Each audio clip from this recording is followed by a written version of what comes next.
Have you noticed stores feel weird now? Not empty exactly, but hollow. You walk into a giant store and there's barely any workers. One cashier, self-checkout screaming at people, half the shelves locked up. Nobody helping anybody. And somehow, even when the store is packed, it still feels empty. That's because retail changed hard after the pandemic. Companies realized they could run stores with fewer employees and still make money. So now one worker is doing the job of 3 people while also shopping online orders at the same time. Meanwhile, customers became unpaid employees. You scan your own groceries, you bag your own stuff, you troubleshoot the machine. You hunt down someone with a key just to buy toothpaste, and corporations call it efficiency. Now, to be fair, some people like self-checkout, quick in and out, no small talk. Fair enough. But the downside is stores lost a lot of the human feeling they used to have, and people notice it. That's why older malls, grocery stores, and department stores feel almost eerie now compared to years ago. Retail didn't completely die. It just transformed into here's your giant warehouse. Figure it out yourself. And honestly, a lot of consumers are getting tired of it.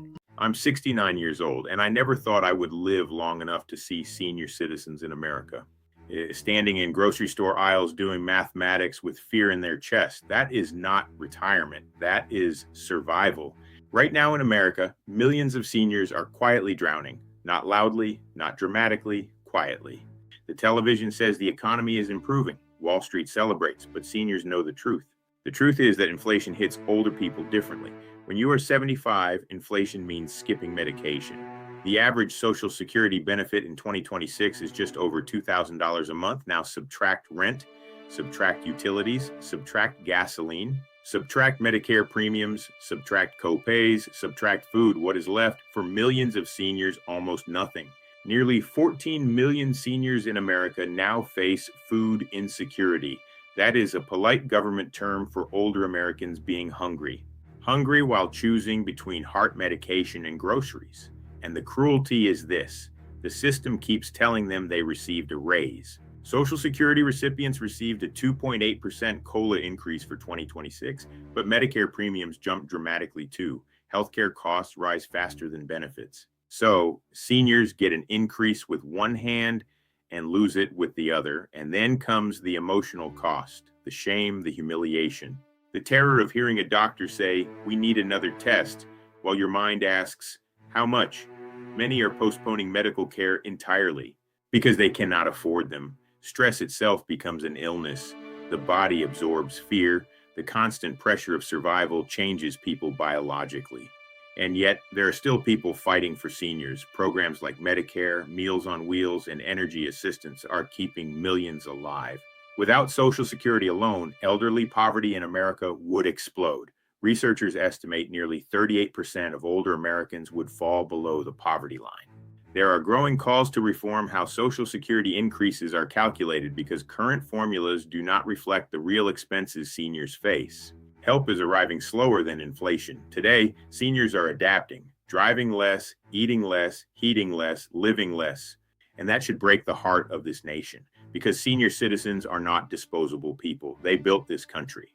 No elderly American should spend the final chapter of life terrified of a grocery receipt. We can do better than this, not as politicians, but as human beings. Because one day every one of us will become old. What kind of country do we want waiting for us when we get there?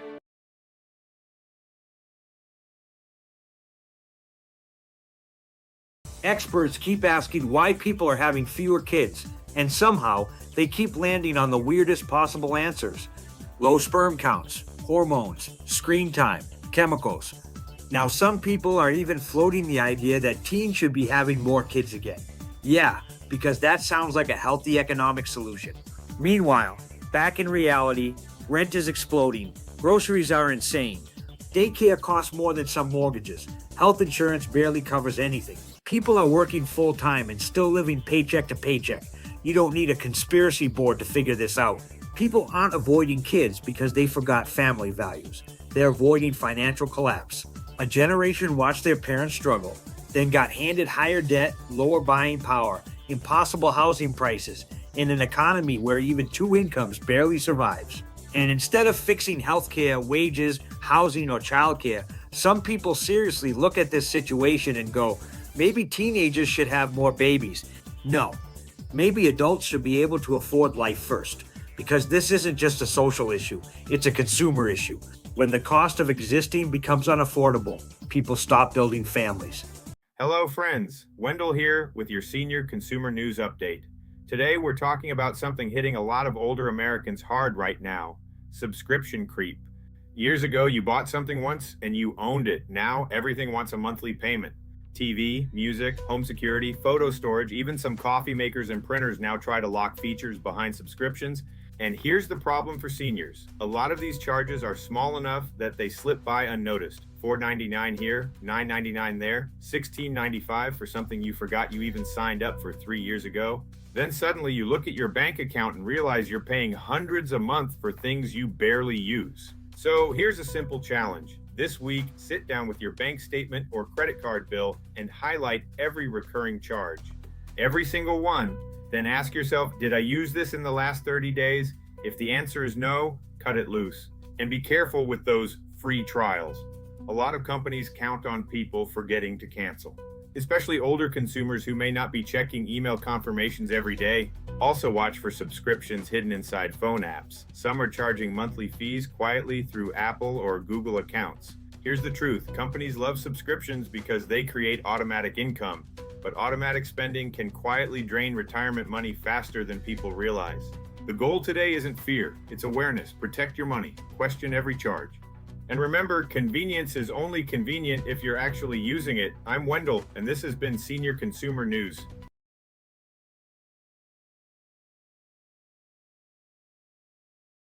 Remember when places used to stay open all night? Grocery stores, pharmacies, Walmart, late night diners. At 2 a.m., you could randomly decide, I need cereal, batteries, and life advice. And somehow, the store was open. Now, everything closes early. And consumers really noticed after the pandemic, because a lot of businesses never went back to 24 hours. Some companies say it's staffing shortages. Some say theft. Others say overnight hours simply weren't profitable enough anymore. And honestly, it's probably a mix of all three. But people still miss the convenience, especially night workers, truck drivers, hospital staff, insomniacs, parents with babies, or anybody whose schedule doesn't fit the standard 9-to-5 world. There was something weirdly comforting about knowing society still had a pulse at 3 in the morning. Now after 10 p.m., everything feels abandoned except gas stations and raccoons. And consumers adapted, buying more online, planning shopping trips differently, stocking up earlier. But the culture changed too. America used to feel like, go anytime. Now it feels like you should have gone earlier. And younger people may not even realize how normal true 24-hour culture used to be.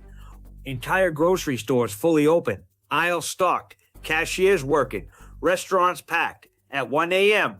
Now finding a pharmacy open late feels like locating a hidden side quest.